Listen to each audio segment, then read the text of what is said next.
up to questions now. I do have some questions here, but we always prefer questions from the audience. So, yes, sir. Yeah, my name is Jay Reinhardt. I'm with Bechtel, and this question is really directed to Joe Weiss.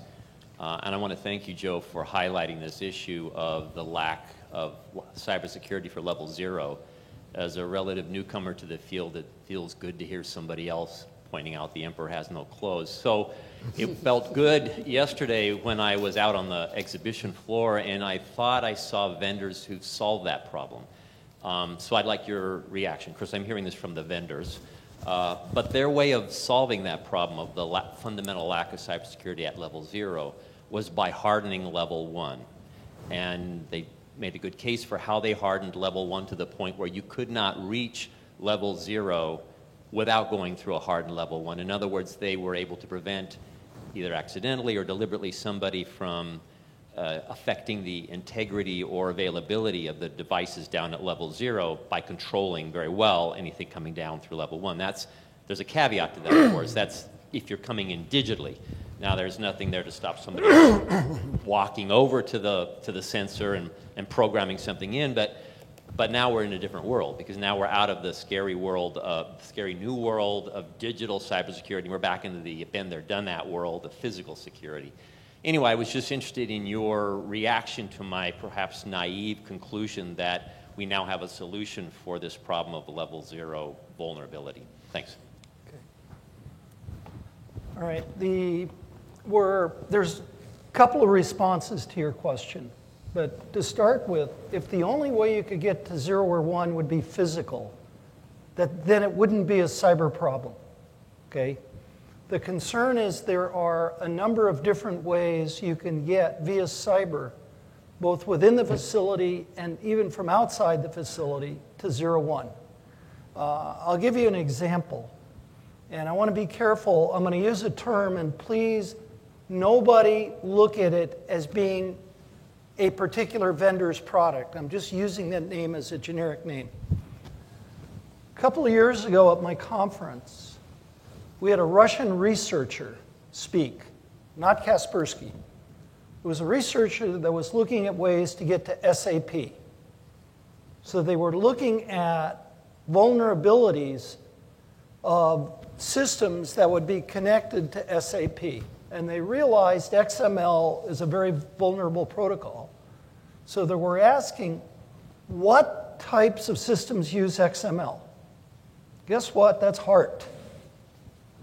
Now, what was going on was, and this is what happened also, if you will, in the Ukraine and also Black Energy. What they were doing was using vulnerabilities, for example, in the serial to Ethernet converter, to what's called a race to the top. They wanted to get into the network. The same way you would go up the chain to get in the network, you could have gone down the chain, because either from the serial to Ethernet converter, or again, I want to be really careful how I say this, the asset manager, which is where all of the sensors come into. So this isn't a one sensor problem, it's an every sensor problem. But what you do is what my friend calls is a race to the bottom. So instead of going up because you want to get into the network, you go down directly into the devices where you can reconfigure the devices. So this is where you change things like span, range, and damping. And there's no forensics there. And when you do things like that also, you're really not changing the output of the sensor. You're changing, effectively, in a sense, the sensor response. But where I'm coming from is, that's just an example of one way that bypasses pretty much what we have in terms of protection. The other one, I mentioned it earlier, which is somewhat of a, if you will, a physical, is the handheld communicator. The handheld communicators are not cyber secure. And all you need to do with that handheld communicator is simply change configurations. Now, that's cyber, it's not physical. You're not going up to the sensor and doing it. you're using a device to electronically change things, okay? But those are ways that you can get directly to the device, the 01 device, independent of protections. And I'll just mention one last thing and then turn it over. One of the issues with smart transmitters is they have two masters. They have the handheld communicator, and they also have, if you will, a laptop or another device. That becomes an interesting reliability problem if they're not coordinated, but it's also a really, really straightforward cyber approach.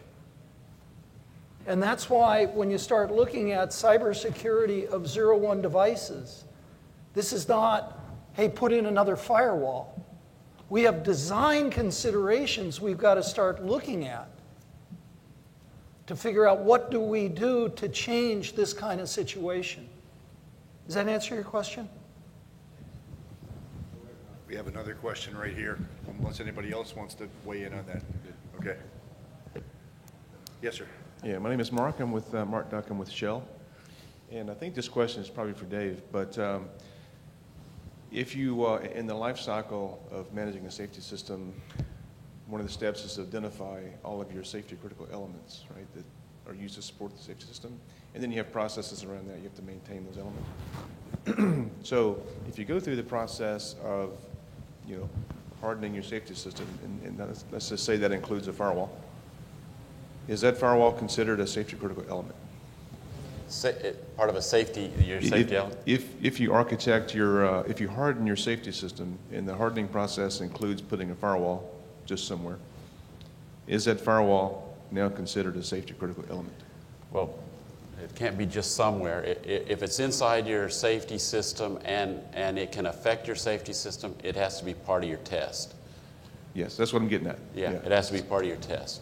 And so as you go through the life cycle of building and maintaining safety systems, if you know functional safety assessments, there's different functional safety assessments through the life cycle.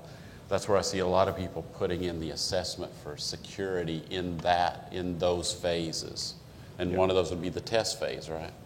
Yeah, so that new shall includes a security risk assessment. Mm-hmm. So the output of that risk assessment may be putting a firewall or maybe some other controls in there. Yeah, right. And so whatever those controls are, now that's part of your safety critical element set, and you have to test those. If it affects your safety function, then it is. If it's just protecting you from the outside and not part of you, doesn't affect your functional safety, it would not. You wouldn't have to consider that in your test, right? Well, what would be an example of a control that would affect your safety system then? Well, can't go next door. They've broken down, but some of the safety system vendors now are placing firewalls or other pieces inside of their system, and they're configurable. So those are going to have to be tested. But if you put one outside of their system, like between there and the process control network, my safety function may not be affected by that. It's going to function anyway, whether that works or not. So that would not be part of my test. Does that answer your question? Yeah. For example, we listened to the HEMA talk the other day, and they have a firewall integrated into their HEMA controller. Yeah. So that's an example of where that's got to be tested. That's got to be tested. Yeah. And then another example would be if you put a Tofino in front of it, then the Tofino wouldn't need to be tested. From how I'm viewing it right now, that would not affect your functional loop. Right. And that one would not have to be tested as a safety system test. Yeah. So one last thing, and I'll stop. So we kind of were talking about this internally, and so if you take let's just take the Triconix scenario. If you take that Triconix safety system and you connect it directly to the internet, the probability of it being hacked is pretty high, right? And then if you start bringing it down, let's say behind your business firewall, well, its probability is lower. It's about probability.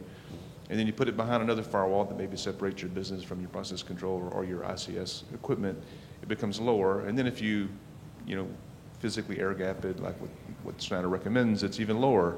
So you're reducing that probability by using various devices. So, and that's what you're doing with the safety system, right? You're reducing the probability of a demand. Frequency and consequence. Right, right. So in that sense, is any of that considered a safety critical element?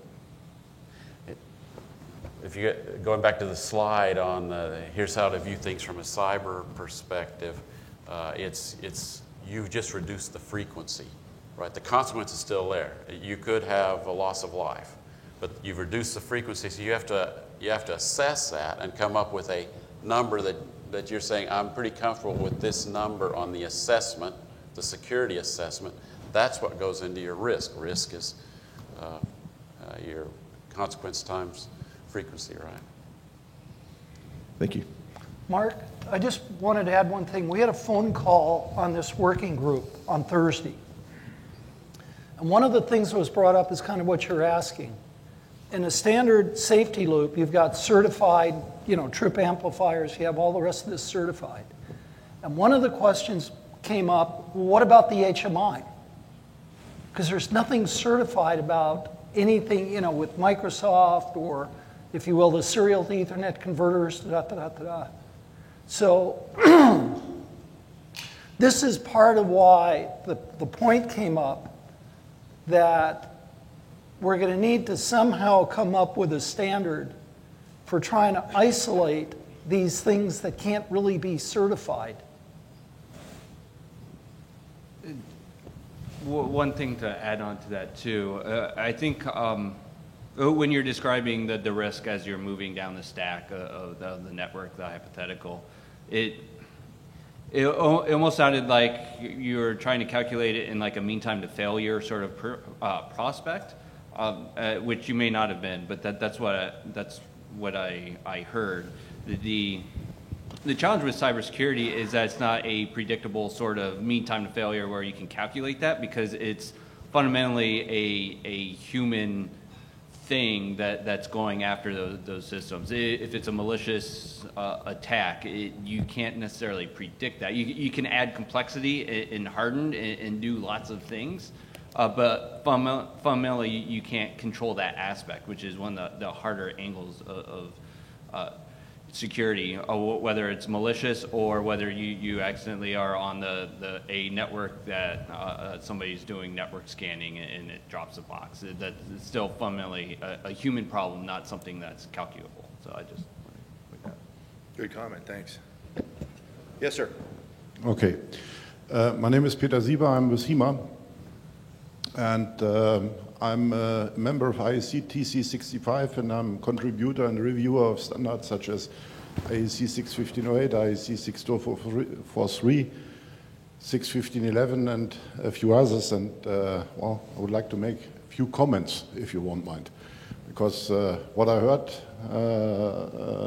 really is, I think, pretty close to what we need to look at, because I think it is without any doubt that security risks, security threats are something that is going to dominate our actual lifetime, and I'm afraid this will continue for quite a while. But if I'm hearing statements like IEC 61511 allows certain things, then I need to tell you that I have some problems with such statements, because if you look at IEC 61511 edition 2-1, it's clearly outlined that wherever possible, basic process control system and SIS shall be physically separated. Now we may argue about whether this shall should be a should, but I think this is something that, if I'm considering the discussion right, brought in mainly on request of the majority of the end users represented in this standard committee. So I think we may need to review this, but the baselines of the recommendation to physically separate safety and basic process control systems is laid down in the standard. And Joe, you were referring the NA 163 and being a reviewer of the standard as well, I'm afraid there is a basic misunderstanding. because NA163 is not a design recommendation. It is a recommendation for executing risk management. Okay. And the sketch you referred on is not meant or not to be understood that this is the way you should do it. It needs to be understood as this is what you have to expect when entering a risk analysis. And last but not least, I appreciate the discussion on handheld devices for reconfiguring smart devices. From my point of view, it is important because it pinpoints that security considerations have to be much broader than just network security, because we always have to think about access control and who is able to do what. And especially the utilization of handhelds and handheld devices in this sense, from our point of view, is something that requires serious attention. Yes. Thank you. Yeah, thanks. Those are good comments. I appreciate that. So I have a couple of discuss. So appreciate the standard, agree with you on how the wording is, but what's actually installed in our sites is not necessarily what's in the current standard, because we've built these over the last 20 to 30 years. So I was really more talking about what's actually there, and the pay me now or pay me later is sins we've already created for ourselves in the past, right? Fully agree. All of us have a certain heritage. Yeah. This is applicable for you as a vendor, but this is also applicable for us as a supplier, because unfortunately, not all of our systems are just 6 or 8 months old, right? Yeah, that's right. Yeah, that's an understatement. I have a question to sort of branch off of that too, and you know, is this the death of integrated control and safety? I mean, if you've been coming to the ARC forum for the past, you know, decade or so, we've sort of had these ongoing debates about the values or, you know, the risks of integrating control and safety. You know, where's all this headed? Does this mean we're going to recommend absolutely no more integration of control and safety? Is it going to mean some kind of a one-way, you know, data diode kind of an approach, or, you know, where are we headed with all this? Anybody want to comment on that, or anybody in the audience want to expound on that? Or? I think that's one of the reasons why the safety, the 61511 has a clause in it now that says you will do an assessment, because we've got to live with our existing systems for quite a while.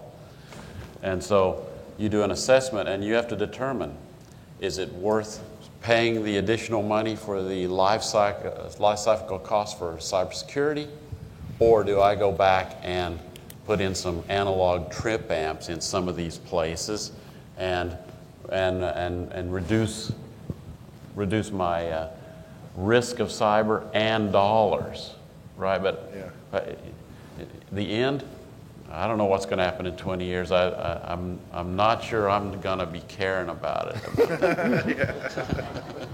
Sid? Do we have somebody? Okay. Yeah, and then I'll give you my thoughts. but Okay, I wanted good. to Yeah, have- thanks, Joe. Yeah, I can understand that because turning 60 later this year, I guess at least till the end of my career, the subject matter also will be with me. Now, having this said, there is actually an effort underway at the IEC.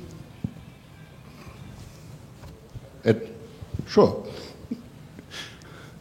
It's also a security aspect, isn't it? Anyway, there is an effort underway on the level of the TC65 on how to align and how to apply IEC 61508 and IEC 62443 simultaneously. And I guess we will be able to present a technical report by something like June or July of this year. And the basic idea we developed is that we define something we call the security environment for devices.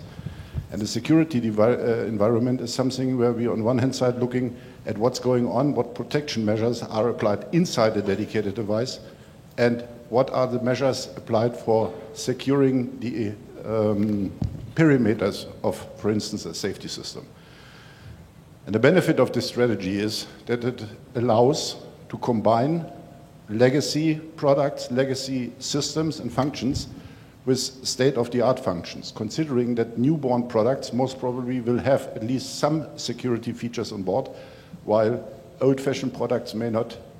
And the idea of having such a definition, from our point of view, allows to combine old or elder products with state-of-the-art products, because we're aware of that most probably nobody will be able to really throw away all pieces of automation equipment and replaces for new stuff. Any other audience questions? One thing that interested me about this whole Trisus incident was the response, right? And I think, I wish Schneider was here, because I think, in general, the industry generally applauded them for their, transparent response and fairly rapid response. But I'm sure there's a lot of questions and a lot of, tough decisions that probably had to be made on, how are we going to respond to this incident and communicate this to the industry? And Ben, I don't know if you have any comments about, what the thought process was at Dragos, because I know you were one of the initial responders, obviously, which is why you're here. Maybe you could give us some insight into that thought process and the response, and maybe how we could use some of those thoughts as a blueprint to respond to such incidents in the future, and if anybody else wants to comment on that as well. Yeah, sure. To be clear, FireEye was the folks who were on site, and that's how they came across Triton, and they did the on-site response, and then we were not on site. However, I think it's important. A lot of the conversations I've had over the last, I forget how long it's been, a month or two since then, has been, well, we don't have Triconic, so we're okay.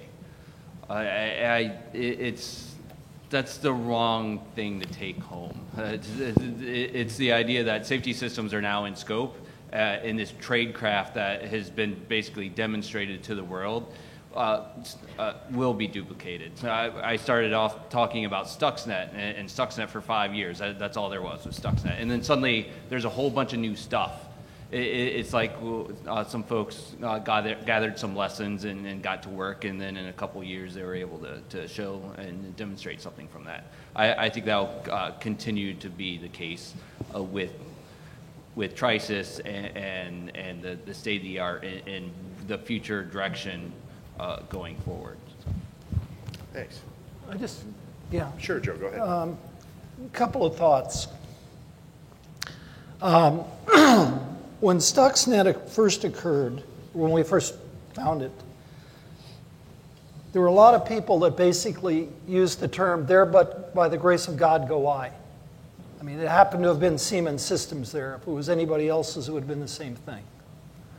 And somehow that wasn't really learned with the Triconics, okay? But the second point is, it really points out, we have a really tough dilemma we're facing when you talk about security. And that is, how do you inform the good guys of what's going on without educating the bad guys? And that's been a real problem throughout. I'll comment on that when you're done. Yeah, but I just wanted to point that out because that's been a real tension. And to be fair, Dragos published what we published after it was already public. We had no intention. We notified our customers several weeks ahead of the public announcement, and then when FireEye did release, then we followed up with our own to add to the narrative. Yeah, it kind of reminds me of when they cracked the Enigma code, right? Yes. We cracked the code, so hey, let's save all these ships and everything. Well, we can't let anybody know that we've cracked this, because then they'll know, and that could lead to even more incidents. So it's a tough decision to make. That's all I'm saying. This is not a trivial situation. Yeah. The comment I wanted to make is, I really think the bad guys are a lot better at reading our standards than we are. Than the good guys are, and they're a lot faster at it. And so that bothers me all the time on should we be publishing this or not? But if you don't educate people, don't know. Going to that, TriSys used the Tri-Station protocol against the Triconics. There wasn't necessarily an exploit there. The library.zip, it was nearly a complete implementation of the Tri-Station protocol. So whoever they are, reversed that. I'm guessing they didn't have the documentation because nobody other than Schneider really has that spec for that protocol. So they reversed that and they instilled that into a library that they use to make calls and whatnot, to start sessions, send commands, etc. It was A comment to the EPCs. We do have a vector in the safety systems that's not down at level 0-1, and that's our process hazards analysis documentation. If you want to get into our system and do something bad, what better way than a list of here's all our worst hazards and what causes it? And so for all those people at our EPCs or that store those type of documents, those are in scope for a vector for safety systems, and you need to be protecting that. I want to take this further. We had this discussion. I was on a panel in Atlanta, and that is there are two aspects to this. One is using your protection against yourself. And when you're using protection, you have nothing else to do that. But the other is that if you want to cause real damage, our mechanical and electrical systems are pretty finely tuned systems. Mm-hmm. And we have known operating regimes where you don't operate. In other words, forbidden zones. Mm-hmm. And one of the things we had talked about is if a bad guy really wants to cause real damage, what you use cyber for is to get a system to operate in a forbidden zone. That's essentially what the Aurora vulnerability is, okay? So, whereas IT is more concerned about malware, as an engineer, we know there are certain places, for example, you don't operate on a resonance or you're going to basically tear something apart. You know, you don't operate in electrical unstable regions. What Aurora was simply using the concept with protective relays that you never restart AC equipment, alternating current equipment, out of phase with the grid or the grid will destroy it. It's real simple. And all cyber was simply to put that equipment in that unstable regime. There's no malware, okay?